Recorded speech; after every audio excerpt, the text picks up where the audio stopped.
익산 일빛교회 장권능 목사입니다.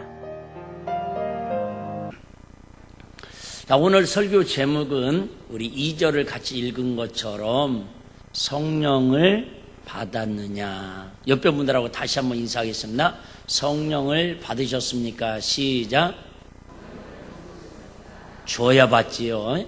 줘야 받지요. 주지도 않고 받았냐고 물어보면 어떻게 속상하지요? 이번 주에 국민일보에 희소식 하나가 기사에 올라왔습니다. 내년부터 달나라 알죠? 달나라를 가기 위해서 일반인들도 신청을 하면 달나라를 갈 수 있답니다. 와, 달나라를 가기 전에 우주 정거장에서 이렇게 머물러야 하는데, 문제는 우주 정거장에서 하룻밤 잠자는데, 우주 정거장에서 하룻밤 자는 데만 4,150만 원입니다. 얼마 안 돼요. 와, 달나라 그래도 갈 수 있고 4,150만 원만 되면 우주정거장에서, 제가 궁금한 게 방송국에 물어보려고 그러는데 아직 못 물어봤어요. 달나라 가는데 우주정거장에서 며칠이나 자야 갔다 올 수 있냐고. 어쨌든 달나라가 눈에 과학적으로 현상이 있기 때문에 그 달나라를 정복했고 거기를 이제 일반인들도 갈 수 있다고 이렇게 과학이 증명을 하고 있습니다.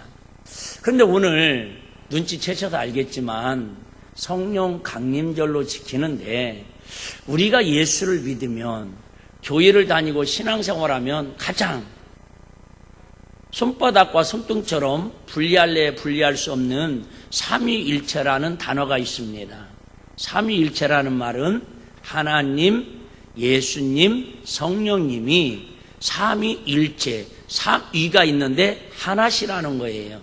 근데 문제는 그래도 하나님은 구약 성경을 통해서 하나님이 어떤 분이라는 걸 나름대로 논리적으로 역사적으로 증명할 수 있는 근거들이 많이 있습니다.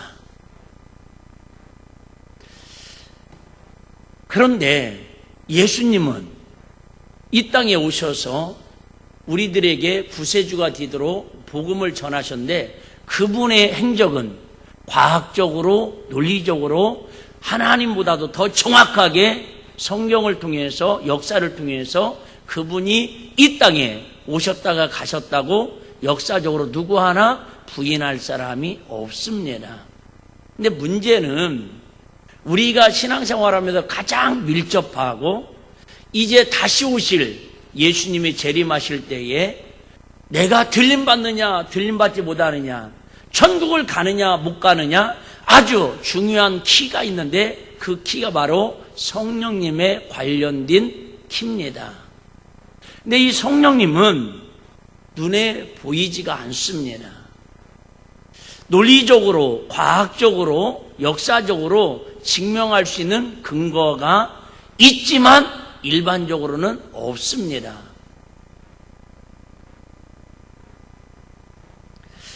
수사하면서 형사들이 가장 애로사항을 느끼는 게 그거라고 그러죠. 분명히 뭐는 있는데, 심증은 있는데 뭐가 없어요? 물증이 없어요. 분명히 심증은 있어. 아버지 용돈을 가져갔는데, 이 아이들이 뭔가 사고를 쳤는데 틀림없이 심증은 있는데 물증이 없어가지고 애를 먹는 경우가 있습니다. 다시 얘기합니다. 우리가 신앙생활하면서 일명 교회를 다닌다고 그럽니다. 교회를 다닌다라는 것은 무슨 뜻일까? 다시 얘기할게요. 교회를 안 다니다가 교회를 다니게 된 계기가 어떻게 생겼을까? 심증은 있는데 뭐라고 물증을 내놓기가 쉽지는 않습니다. 좀 더 신앙생활을 잘하는 사람들을 이렇게 얘기하죠. 예수 믿는다. 과연 예수님을 믿는다고 그러는데 어떤 예수님을 믿는 거고 도대체 내가 믿는 예수님은 어떤 예수님일까? 예수님을 믿으니까 오늘 이 시간에도 이 자리에 앉아있는 줄로 믿습니다. 물론 예수님을 믿지 않는데도 불구하고 이 자리에 와서 앉아있는 분도 있을 수 있습니다. 불쌍한 사람, 안타까운 사람, 애석한 사람, 빨리 예수 믿지 않으면 안 될 사람. 그런데 예수를 믿는다고 하는데 도대체 심증은 있는데 물증이 없는 것 같아요. 분명히 우리 일백교회 성도님들이 목사님 나 믿음이 있어요. 나 믿음으로 기도해요. 나 믿음으로 교회 다녀요. 그런데 전혀 예수 믿는, 그것도 예수님을 잘 믿는 그런 물증이 없어서 많은 사람들이 혼란스러워하고 있습니다. 극단적으로 얘기해서 저와 여러분들이 교회 다니는 물증, 눈에 보이죠, 확실히. 교회 다니는 눈에 보이는 물증은 있어요. 그런데 예수 믿는 물증이 삶으로 변화로 나타나지 않기 때문에 우리 주변에 많은 사람들이 교회에 대해서, 예수님에 대해서, 예수 믿는 사람에 대해서 회의적이고 그 부분에 대해서 반감을 갖고 있다, 그 말이에요. 저 학교 다닐 때도 그랬습니다. 친구들한테 야, 교회 다녀, 너무 좋더라. 내가 교회를 안 다니다가 교회를 나가니까 예수를 믿으니까 너무 좋더라. 근데 많은 친구들이 그렇게 얘기해요. 거의 똑같이. 너 예수님 봤어? 너 천국 가봤어? 순간 당황스러워졌어요. 심증은 있는데 물증을 논리적으로 설명할 수 없는 이 답답함.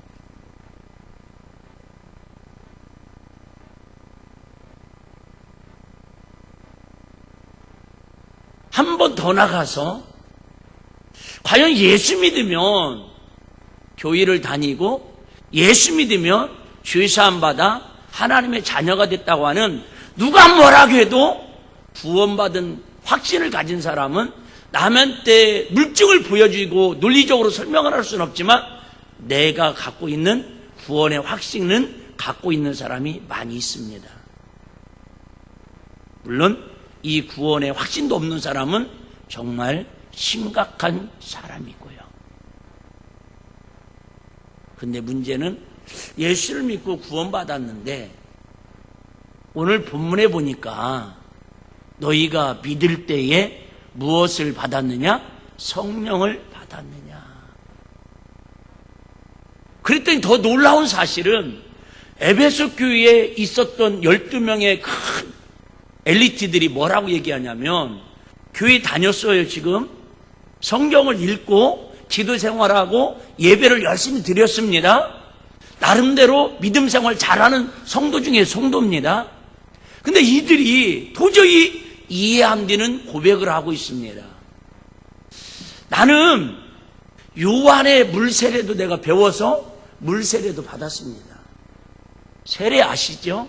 세례라고 하는 것은 예수님이 내 죄 때문에 죽으시고 부활하신 것을 내가 그대로 믿고 예수님과 함께 내가 죽고 예수님과 함께 다시 살으심을 고백하는, 예수와 장사되고 예수와 함께 부활하는 신앙 고백으로 예수 내 구주, 시작, 예수 내 구주, 예수님이 나의 주인인 삶으로 고백하는 신앙 고백으로 받는 게 물세례입니다. 그래서 이들은 물세례도 뭐 했다고요? 받았답니다. 그런데 성령을 받았느냐 물어보니까 우리는 요한의 세례만 알 뿐이지 성령 세례는 있음도 듣지도 못하였습니다. 이렇게 이야기를 합니다. 그러면 바울이 그래요? 배우면 되죠. 받으면 되죠. 이렇게 이야기하지 아니하고 어쨌든 성령 세례를 받지 아니하면 상당한 영적인 문제가 생기는 것을 성경 전체적으로 우리에게 말씀하고 있습니다. 내가 자주 얘기하죠. 교회 다니는 사람 되지 말고 예수 믿는 사람 되시고요. 예수 믿는 사람으로 끝나지 마시고 성령 세례를 받는 사람 되시라고. 할렐루야. 성령 세례를 받지 못하면 구원은 받아서 천국은 갈 수 있을지는 모르는데, 그것도 가봐야 하는데, 분명한 것은 예수님이 원하는 능력 있는, 하나님이 원하시는, 지난주 말씀드렸죠? 하나님의 마음을 시원케 하고 누군가에게 삶에서 시원케 하는 여름날의 냉수처럼 그런 삶을 살 수는 없다라고 성경은 우리에게 단호히 말씀하고 있습니다. 다시 얘기할게요. 금요 차례 때도 말씀드리고 새벽에도 말씀드렸는데, 구약의 모든 성도들은 철저하게 누구를 섬기는 신앙생활을 했냐면 하나님을 섬기는 신앙생활을 했습니다. 이들은 지금도 정통 유대인들은 학교 교육도 아이들에게는 오전 수업은 영어, 수학 이런 거 가르치지 않냐고, 오전에는 학교 딱 등교하면 쉐마 교육부터 합니다. 하나님 말씀을 암송하고 율법을 가르치고 율법을 그들에게 삶 속에서 적용을 시킵니다. 그리고 오후에 일반 학과를 공부합니다. 그럼에도 불구하고 이스라엘 사람들이 세계에서 가장 노벨상도 많이 받고 영향력을 끼치는 세계적인 인물들이 그들이 이끌어가고 있습니다. 그렇게 철저하게 태어날 때부터 그들은 오직 하나님 말씀, 오직 절대 유일신 하나님만을 경외합니다. 그랬던 사람들이 수천 년 동안 그렇게 믿음으로 살아왔습니다. 하나님 없이는 살 수 없다라는 고백으로 하나님만을 섬기고 율법을 지키는, 아주 철저하게 십계명을 지키지 않으면 도리쳐 죽일 정도로 그렇게, 그 십계명 중에서도 613가지를 또 나눠가지고 철저하게 아주 디테일하게 섬세하게 지키는 법을 만들 정도로 이 바리새파들이 유대인들 중에 유대인들입니다. 근데 어느 날 나사렛에서 목수의 아들로 예수님이 태어나셔가지고 요단강에서 요한으로부터 물세례를 받습니다. 나이 30에. 그리고 물세례를 받고 떠북떠북 걸어가는데 하늘문이 열리시면서 하늘에서 비둘기 같은 형체가 내려오면서 보라, 세상죄를 지고 가는 하나님의 어린 양이라고 하면서 이는 내 사랑하는 아들이요 내 기뻐하는 자라고, 그때에 물세례 받고 나서 바로 거의 동시다발적으로 예수님에게도 뭔 세례가 임해요? 하늘에서 성령 세례가 임합니다. 그 다음부터 내가 하나님의 아들이고 수천 년 동안 너희들이 섬겼던 하나님은 결국은 나를 통해서 그 하나님을 알아야 하고 하나님 나라를 경험할 수 있다고, 즉 예수님이 메시아고 구약에 얘기했던 메시아하고 나를 통하지 않고는 죄사함 받을 수 없고 구원받을 수 없다고 30살 먹은 젊은 총각이 시골 출신이 다니면서 복음을 전합니다. 아무리 구약 성경을 수천 번을 읽어서 성경을 달달달달 암송하는 사람일지라도 도대체 저 젊은 나사렛 목수의 아들 예수가 구원자라는 말이 유대인들에게는 이해가 될 수도 없고 받아들일 수도 없고 논리적으로도 맞지도 않습니다. 그러니까 당연히 수천 년 동안 구약 성경을 달달 외우고 하나님만을 절대신으로 섬겼던 그들에게는 예수만큼 나쁜, 뭐랄까요, 신성 모독죄요, 아주 하나님의 이름을 모독하는 그런, 쉽게 말하면 미친놈 아니고는 그렇게 할 수 없다라고 해서 대제사장 서기관 바리새인들이 합심해서 저런 미친놈은, 제정신이 아닌 놈은 정말 가장 그 당의 최고 극형에 해당되는 십자가에 달려서 죽여야 한다고 해서 그 예수님을 죽였습니다. 그들은 하나님을 안 믿었던 사람들이 아니에요. 가장 하나님 잘 믿었던, 왜요? 하나님의 이름을 모독하는 자니까. 그렇게 해서 예수님이 죽으십니다. 예수님이 공생의 3년 6개월 동안 제자들을 12명을 부르셔서 데리고 다니면서 동거동락을 합니다. 이적을 보입니다. 하나님 나라 이야기를 해줍니다. 그러면서 계속 하는 얘기가, 틈틈이 하는 얘기가 뭔 얘기를 하냐면 실상을 말하노니, 진짜 참 사실을 말하노니 내가 죽어야 너에게 유익이다. 나는 살려고 온 게 아니라 죽으러 왔다. 근데 죽는 이유가 있다. 우리는 죽는 이유를 예수님이 죽어야 우리가 죄사함 받는다고 이렇게 가르치고 받아들이고 있어요. 맞습니다. 그런데 예수님은 그렇게 말씀하지 아니하시고 내가 죽는 이유가 있는데 내가 죽어야 하나님께서 약속하신 선물을 너에게 보내줄 것이다. 내가 이 땅에 온 목적은 제자를 삼고 십자가에 죽으러 온 목적도 있지만 가장 궁극적인 목적은 하나님께서 나애가 죽음으로 말미암아 예수님께 처절하게 십자가에 죽으심으로 말미암아 너희에게 약속하신 선물을 주려고 그런다. 근데 이 선물은 내가 죽지 아니하고는 너희에게 하나님께서 주실 수 없는 선물이다. 그러면서 예수님께서 십자가 지시고 죽으면서 마지막 유언을 하죠.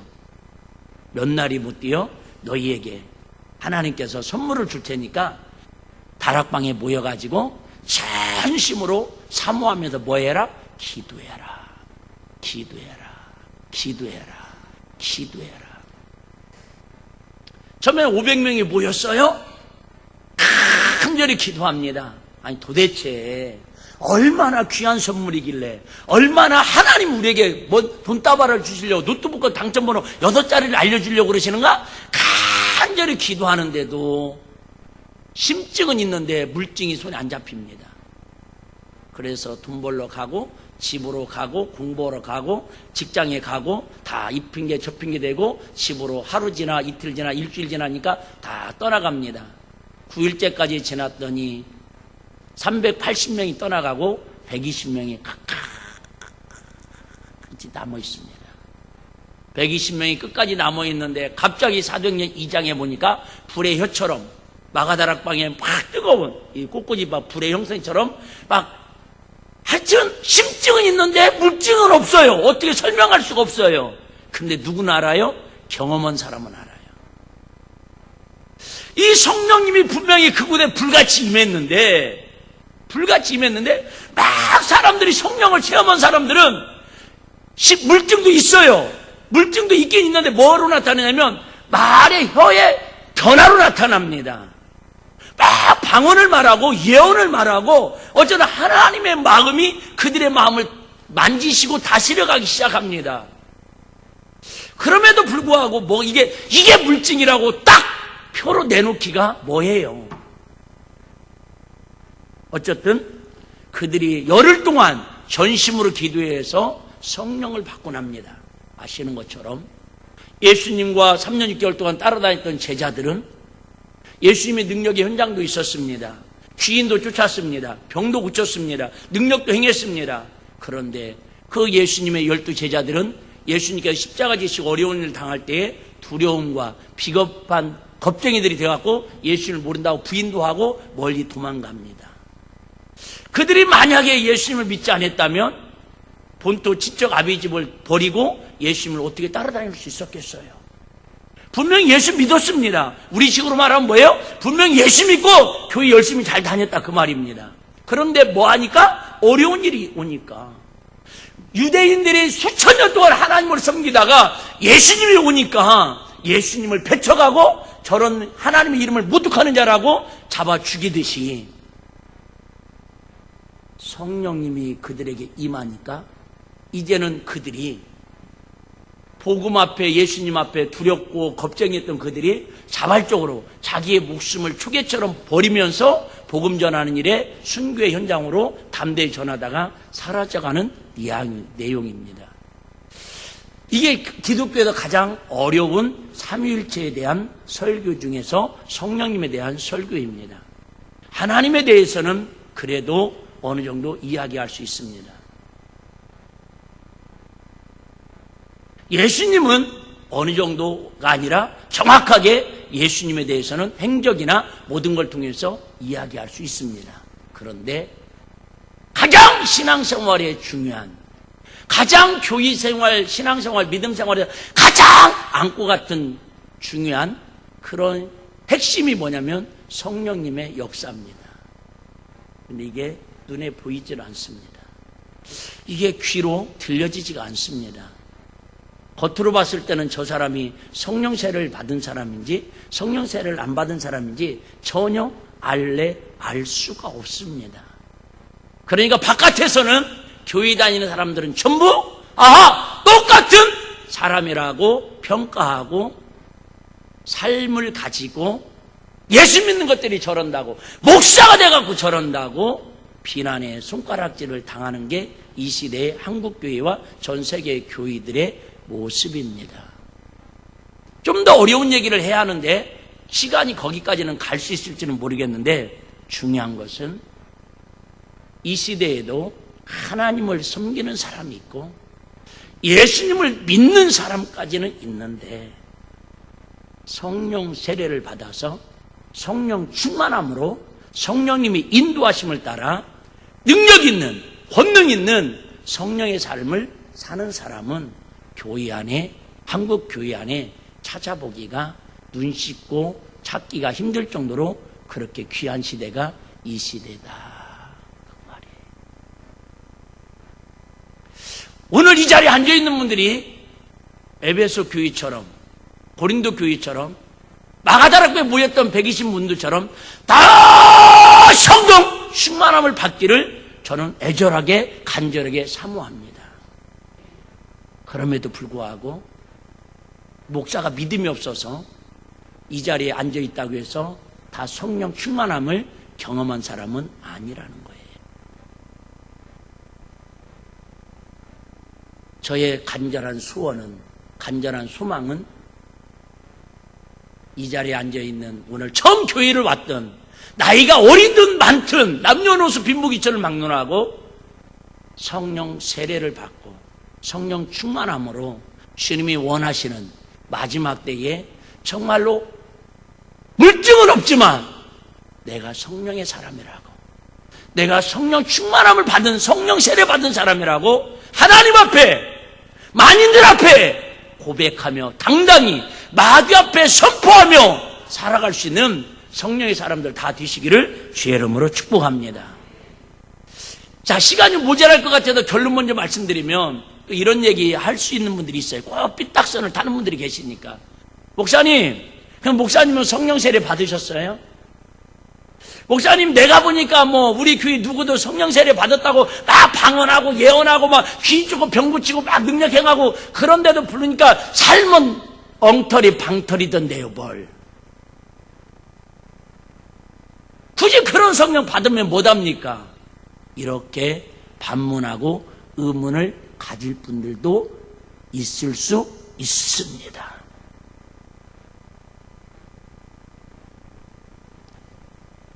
다시 말씀드리지만 성령 충만이라고 말하는 것은, 성령 충만이라는 것은 가득 채운다라는 뜻이에요. 풀, 가득. 그런데 우리 인간의 육신이 있는 동안에는 성령님과 내 영과 심지어 마귀 영이, 세 가지 영이 우리 마음속에 존재를 같이 동시적으로 하고 있습니다. 내 마음, 내 영, 시간은 인간의 본능, 인간의 본능이 있어요. 배고프면 먹고 싶고, 다시 이렇게 얘기해 볼까요? 여러분, 아무리 성령 충만해도 배고픔을 느낀다, 못 느낀다? 느낀다. 아니, 성령 충만한 사람이 뭔 배고픔을 느낍니까? 예수님도 안 주무시면 피곤을 느꼈을까요? 못 느꼈을까요? 느끼셨지요. 그렇게 예수님 하나님의 아들이심에도 불구하고 목마른 갈증을 느꼈을까요? 안 느꼈을까요? 느끼셨지요. 육체가 있는 동안에는 아무리 성령 세례를 받고 성령 충만함을 받아도 육신의 본능은 억제할 수 없다라는 거예요. 아니, 억제할 수 없는 게 아니라 육체의 본능은 그냥 있다라는 거예요. 근데 그 육체의 본능을 얼마나 성령님으로 우리가 제어하고 컨트롤하느냐에 따라서 우리가 눈에 볼 때, 아, 저 사람과도 믿음이 좋다, 믿음이 없다, 아, 은혜가 있다, 은혜가 없다, 이렇게 나름대로 기준을 가지고 평가를 하는 것이지요. 그래서 우리는 평생에 하나님 앞에 두 가지를 구해야 하는데, 하나는 뭐예요? 겸손을 구할 수밖에 없는 거예요. 왜요? 교만할 수가 없어요.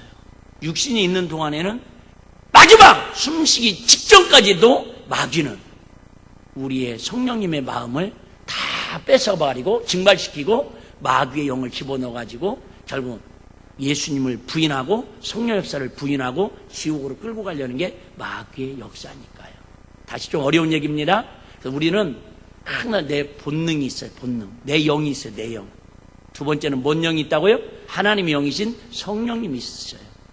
이 두 가지가 항상 싸우는데 결정적으로는 또 어떤 영이 있다고요? 마귀의 영이 있어요. 마귀의 영이. 정확히 말하면 수로 치자면 2대 1이에요. 2대 1이기 때문에 성령님과 나와 마귀의 영하고 해가지고 이길 확률이 쉽겠어요? 어렵겠어요? 어렵습니다.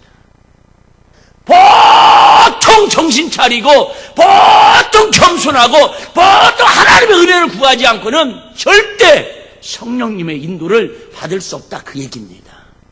왜요? 마귀는 교회 다니는 사람 관심 없습니다. 마귀는 예수 믿는 사람 별 관심 없습니다. 오직 마귀의 첫 번째, 두 번째, 세 번째 목표의 관심은 성령 충만한 사람에게 관심이 있습니다. 다시 얘기합니다. 교회 다니는 거 안 말리겠다 이거예요. 예수 믿는 거 안 말리겠다 이거예요. 교회 봉사하고 헌신하고 충성하는 거 안 말리겠다라는, 단 마귀는 성령 충만한 사람만큼은 내가 두고 볼 수가 없다라는 거예요.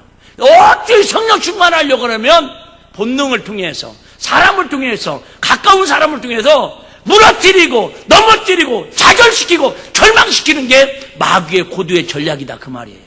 왜요? 성령 충만함을 받으면, 오늘 12절에도 그랬잖아요.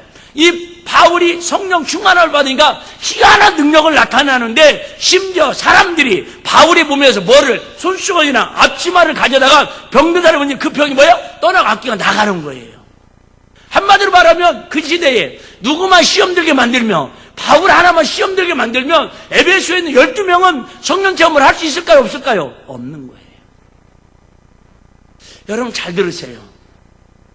구역이든 가정이든, 여러분 마귀는 누구만 넘어뜨리려고 호시탐탐 노리냐면 그 가정에, 그 교회에, 그 구역에, 그 모임에, 그 부서에 성령 충만한 사람만 넘어뜨리면 끝나는 거예요.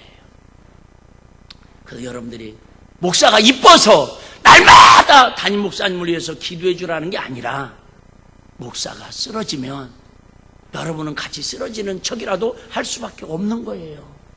제가 여러분 오늘도 막 신경질적으로 설교하고 시험 들은 얘기만 하고 막 시간 성령님의 얘기는 하지도 못하고 영적인 거 보이는 것은 증명도 못하고 뺑 예수 믿어야 구원 만나고 예수 믿으면 복 받는다, 교회 열심히 다니라고 뺑 열심 놈만 강론한다면 여러분 우리 영혼은 병 들어가는 거예요. 사실 오늘도 제가 이렇게 설교하면서 얘기하잖아요. 난해합니다. 지금 얼마나 이 말씀을 영적으로 받아들일까. 근데요, 걱정 안 해요. 내가 전하는 것 같지만 영적인 말씀은 영적인 사람끼리 통하기 때문에요, 그 속에 하나님께서 영적인 스파크가 일어나는 은혜가 있을 줄로 믿습니다. 그래요 여러분. 여러분 주일 학생들이요, 여러분 보시면 알지만 죄송해요, 어른들보다 주일 학생들이요 더 잘 알들어요. 우리 나온이도 봐봐요. 졸지도 않고요. 예? 제가 얘기했죠. 여러분 설교는요 귀로 듣는 게 아니라 여러분 눈으로 듣는 거예요. 할렐루야. 우리 주일 학생들도요, 영적인 아이들은요, 할머니 목사님 설교를 못 알아들을 거라고요. 걱정하지 마세요. 물론 논리적으로, 체계적으로 뭐 증명하는 그런 건 모르지만, 성령님께서 그들의 마음을 오늘도 만지시는 은혜가 있을 줄로 믿습니다. 그래요, 여러분. 다시 얘기합니다. 하나님을 아는 사람만 되지 마시고, 예수님만 믿고 교회 다니는 사람 되지 마시고, 우리 마지막 퍼즐이신 성령 세례를 받으셔서 성령 충만한 삶을 살아가는 저와 여러분 되시기를 주의 이름으로 축복합니다. 자, 그러면 간략하게 정리하겠어요? 자, 여러분 왜 성령 세례를 받아야 하느냐? 왜 성령 세례를 받아야 하느냐? 성령 세례를 받아야 좀 더 말씀드린 것처럼 권능 있는 능력 있는 성도의 삶을 살 수 있습니다. 그래서 흔히 이런 것 같아요. 차로 말하면 이 성령은 뭐와 같냐면 엔진과 같고 뭐와 같냐면 연료와 같은 거예요. 아무리 좋은 차가 있어도 엔진 없으면 그 차는 무용지물입니다. 아무리 좋은 차가 있더라도 그 차에 연료가 떨어지면 그 차는 무용지물입니다. 마찬가지예요. 내가 교회를 아무리 열심히 다니고 내가 아무리 성경을 많이 알고 그런다고 뭐 또 하지 말라는 거 아니에요? 교회를 열심히 해도 여러분 그 안에 성령님이 인도하지 않고 성령이 그 마음을 주관하지 않으면 죄송합니다. 그 사람은 도리어 하나님 일을 한다는 핑계대고 마귀의 앞잡이할 수 있는 위험성들이 상당히 너무해요. 그래서 처음에는 막 성령으로 오늘 갈라디아서 우리 3장 4절을 새벽에 묵상을 했는데 바울이 갈라디아 교인들에게 이렇게 이야기합니다. 너희가 성령으로 시작했다가 육체로 마치려 하느냐. 여러분, 우리는 육체로 왔다가 성령으로 거듭나서 성령 충만함으로 하나님의 능력 있는 삶을 사는 성도가 되어야 할 줄로 믿습니다. 근데 처음에는 막 성령 받았어요. 막 방언 받고 예언하고 막 환상 보고 투시하고 은사 받아놓고는 마귀한테 속고 맨날 돌부리에 치여서 넘어져가지고 이제 성령님의 역사는 운대가 되었고 인간의 육신의 모습만 드러나는 타락한 사람들이 얼마나 많은지 몰라요. 여러분, 한 번 성령 받았다고, 한 번 옛날에 뭐 방언 체험했다고 다시 얘기할게요. 여러분, 성령 세례의 방언은 표에 불과한 것이지 성령 세례는요 나의 전인적인 삶이 주님 닮아가는 삶이에요. 할렐루야. 방언 못해도 성령 충만 받은 사람이 있을 수 있고요. 단지 뭐예요? 방언과 예언은 성령 받았다고는 표로 우리에게 하나님이 보여주신 아까의 물증을 보여주는 거야. 그나마 최소한의 물증이라도 보여주면 아, 내가 그래도 성령 받은 사람이구나. 내 스스로라도 증명하고 살 수 있도록. 그래서 왜 예수님은 십자가에 빌려 죽으시면서 너희에게 몇 날이 못 되어 성령을 선물로 보내주리니 그 성령을 선물로 받으라고 이렇게 말씀하셨느냐. 성령을 받지 아니하고는 앞으로 오는 시험의 때에, 환난의 때에 능력 있는 성도의 삶을 살 수가 없어요. 바꿔 얘기할게요. 다 파도 오면, 태풍 오면, 시험 오면 부드장 다 떨어 내려가는 거예요. 모래 위에 집을 지우는 창수가 나고 비바람이 불면 집이 무너지듯이 교회 다니는 사람, 그냥 예수만 믿는다고 하는 사람들, 큰 개인적인 환난이 오고 예수님처럼 핍박이 오고 어려움이 오면요 그때는 나 예수 모른다고, 나 교회 안 다닌다고, 아우 내가 이런 소리 듣고 내가 교회 봉사하겠냐고, 안 하겠다고 다 그때는 가라지처럼 쭉정이처럼 떨어질 날이 오기 때문에, 그날 때문에 지금은 제가 그런 얘기 하죠. 문제가 없을 때는 문제가 아닌데 문제가 있을 때는 문제가 커집니다. 뭔 말이 드셨나요? 법은 여러분, 법은 문제가 없을 때는 법이 필요 없습니다. 그런데 법은 문제가 생겼을 때 법이 필요한 것처럼 왜 지금 우리가 성령 충만함을 더 받아놔야 하느냐?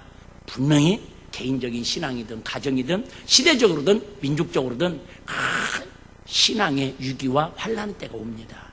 그때에 성령을 받지 아니하고는 영적으로 마귀와 싸워 이겨서 내 신앙을 반듯하게 반석 위에 서서 승리할 수 없기 때문에 그렇습니다. 두 번째는 성령 세례를 왜 받아야 하느냐? 성령 세례를 받아야 내 삶의 변화가 나타납니다. 제자들도 그랬고, 여러분 한국에 그래도 하나님의 손에 붙들려서 쓰임받은 사람 공통적인 특징은 여러분, 어렸을 때가 됐든 나이 먹었을 때 어떤 상황이 됐든 성령님을 뜨겁게 불같은 체험을 한 사람들이 그들의 변화가 일어났어요. 여러분, 성령을 받으면 변화가 일어납니다. 게으른 사람이 부지런해지고요, 철이 없는 사람이 철이 들어가고요, 다 부정적인 사람이 긍정적으로 바뀌어지고요, 담배 피우고 술 먹는 사람들도요 성령이 충만히 임하면 입맛이 바뀌어가지고 그런 것들이, 그렇게 좋았던 것들이 구토나고요 오바이트 납니다. 내가 해봐서 압니다. 내가 해봐서 알아요. 저도 술은 먹어봤습니다. 그런데 성령 받고 나니까 술만 바라봐도 내 안에서 성령님이 막 거부를 합니다. 오바이트 납니다. 지금은 죄송합니다. 저한테 만약에 막걸리 한 잔 마시면 100만 원 준다고 그러면 나는 차라리 100만 원 안 벌고 말지 안 먹을 것 같습니다. 아니 못 먹을 것 같습니다. 여러분, 성령 받아야 내 인품과 성품과 인격과 생활 모든 것들이 확 바꿔지는 게 은혜! 은혜는 1단계의 변화라면 성령 체험은 여러분 우리를 전인적으로 발가닥 바꿔놓는 힘이 바로 성령 세례, 성령 충만에 있는 걸 믿으시기를 바랍니다. 여러분, 우리 아이들 주일학생들 마찬가지예요. 그래서 우리 주일학생들 캠프할 때 뭔 캠프라고 그래요? 성령 캠프라고 그래요. 우리 7월 달에 한 달 동안 우리 주일학교 중고등부 아이들이 이번 캠프에 가서 은혜 받도록, 그래서 우리가 기본적인 기도는 그런 기도하죠. 인격적으로 예수님을 만나게 해달라고. 맞아요. 근데 그건 1단계예요. 2단계는 여러분, 우리 아이들이 청소년 때에 성령님을 폭발적인 체험을 하게 되면 여러분 그들의 인생을 하나님께서, 아까 했죠? 성령님께서 인도하시고 가르치시고 깨닫게 하시고 모든 걸 생각나게 하신다는 거. 할렐루야. 성령님이 그들의 인생을 책임져 주시면 부모가 책임지는 것보다 훨씬 그들의 생애가 잘 될 걸 믿으시기를 바랍니다. 여러분, 우리 일빛교회가 주부에도 썼지만 정말 성령 강림절을 생각하면 너무너무 하나님 입장에서 볼 때는 가슴 아픈 일이 많아요. 제가 얘기하잖아요. 교회에는 부활절도 있고 성탄절도 있는데 성탄절에는 전 세계가 국경일로 지키고 있어요. 부활절은 막 40일 동안 고난주간도 보내면서 대림절을 보내면서 각 고난주간 새벽예배를 드리면서 연합예배를 하면서 그 난리를 치는데 성령 강림절은 오늘이 성령 강림절인데 어느 언론에서도 어떤 교단에서도 성령 강림절에 대해서 이슈화를 시키는 언론이나 그런 단체가 없어요. 그래서 제가 성령 체험을 하고 나서 성령의 은혜를 받고 나서 하나님 앞에 제일로 가슴이 막 심장이 멎을 듯이 아픈 것이 부활절에는 다 헌금도 많이 해요. 성탄절은 하지 말으라 해도 안 다니는 사람들이라도 교회도 왔다 가요. 그런데 세상에 이 귀한 성령 강림절, 성령 강림절에 대해서는 기독교 서점도 내가 몇 군데를 가보고 심지어 진흥문화사라고 인터넷을 찾아봐 거기다 전화를 했는데도 성령 강림절 봉투 하나가 한국 교회에 없어요. 그거 아세요, 여러분? 하나님, 이게 한국 교회의 영적인 현실입니다. 기복신앙으로 믿으면 된다고 그렇게 해서 이 어려운 때에 뭐가 탁 운이 좋아가지고 한국교회에 맞아가지고 천만의 성도들이 됐는데 정말 성령님의 내주, 성령님의 역사, 성령님이 교회의 주인 되시고 성령님이 결국은 예루살렘에 임하셔서 교회가 태동됐는데 이런 사실들은 망각하고 성령님의 열에 대해서는 전혀 무감각한 이런 모습을 보고 하나님 부족하지만 우리 교회에서라도 이 성령 강림절의 의미에다가 최고의 절기를 의미를 두겠습니다. 그래서 우리 개척 초기 때부터 그나마 체육대회라도 하면서 한마음 체육대회를 하면서 하나님 우리 교회에 하나님이 하나 되게 하셔야 합니다. 성령님이 오셔야 하나 되게 하실 수 있습니다. 우리 교회가 세계적인 교회는 되지 못할지라도 수만 명이 모이는 그런 교회는 되지 못할지라도 이 시대에 가장 성령님을 사모하고 성령님을 존중히 여기고 성령님의 인도하심을 따라 살기 위해서 몸부림치는 그런 성도, 그런 교회, 그런 목회자 됐으면 좋겠습니다. 그런 마음을 가지고 체육대회도 하는 거고 여러분 성령 강림절 봉투도 여러분 받은 분도 있고 안 받은 분도 있겠지만 보시면 내가 볼 때는 대한민국에서 제일로 봉투 중에서 고급지고 멋지고 아름답게 우리 개척 초기 때부터 그 봉투를 만들어서 지금까지 활용하고 있습니다. 여러분 성령님은 인격의 하나님이시라 성령님을 존중하면 그분도 우리를 존중해 주십니다. 그런데 성령님을 무시하고 뒷방 취급하면 그 성령님도 우리를 무시하고 뒷방 취급합니다. 너희가 믿을 때에 성령을 받았느냐? 오늘 이렇게 하면 고백하고 마치려고 합니다. 내 평생에 성령님을 가장 귀한 분으로 모시겠습니다. 내 평생에 내가 할게요. 내 평생에 성령님을 가장 귀한 분으로 모시겠습니다. 그렇게 살아가는 우리 일빛가족들 되시기를 주의 이름으로 축복합니다.